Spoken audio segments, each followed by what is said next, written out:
अस्सलाम वालेकुम सामीन, यकुम सफ़रुल मुज़फ़्फ़र और 27 जुलाई है। ख़बर का उन्वान है हिंदू मुस्लिम शादी। बग़ैर मज़हब बदले दूसरे मज़हब में की गई शादी को अदालत ने गैर कानूनी करार दिया है। इलाहाबाद हाई कोर्ट का बड़ा फ़ैसला। इलाहाबाद हाई कोर्ट का एक फ़ैसले ने धर्मांतरण और लव जिहाद को लेकर चल रही थी कि बहस के दौरान नई हलचल मचा दी है।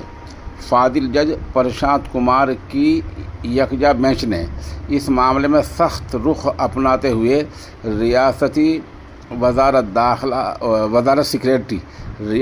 वजारत के सेक्रेटरी को आर्य समाज सोसाइटी की जांच डीसीपी सतह के आईपीएस अफसर से कराने का आदेश दिया है।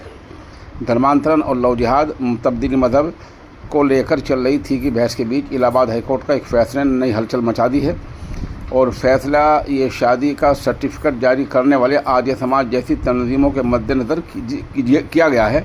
ये शादी मियाद मुद्दत तथा पैसे और तालीम जैसी चीज़ों की आड़ लेकर की जाती है। अब ये सर्टिफिकेट जारी कर देते हैं, यानी इस तरह की शादियां अब ये कानून की खिलाफ वर्जी मानी जाएंगी।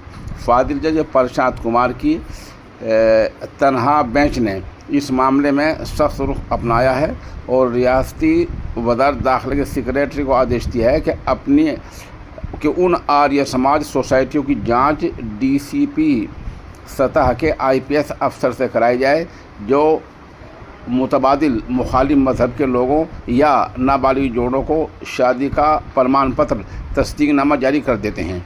कोर्ट ने इस आदेश की तामील रिपोर्ट 29 अगस्त 2025 तक बज़ाद खुद हल्फनामा के साथ पेश होने के आदेश दिए हैं।